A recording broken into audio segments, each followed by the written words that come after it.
माटी कोड़ाइया ना पहिरी के पियर साड़ी सगुनी के कुदारी है।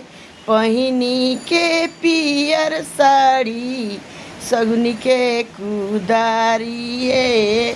माटी कोड़े चलल बाड़ी बाबा के दुलारी है। माटी कोड़े चलल बाड़ी बाबा के दुलारी है। हर मांगे टीका मांगे झुमका बड़ा भारी है।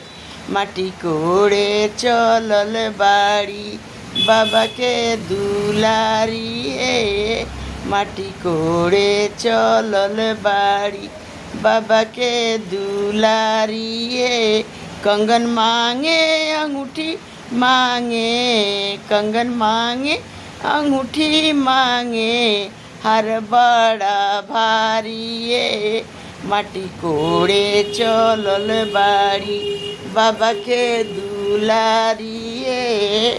माटी कोड़े चलल बाड़ी बाबा के दुलारी है। पहिनी के पियर साड़ी सगुनी के कुदारी है।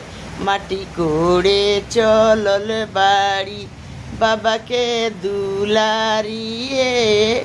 माटी कोड़े चलल बाड़ी बाबा के दुलारी है। चुनरी पहने पियरी पहने लांगा बड़ा भारी है। माटी कोड़े चलल बाड़ी बाबा के दुलारी है। माटी कोड़े चलल बाड़ी बाबा के दुलारी है।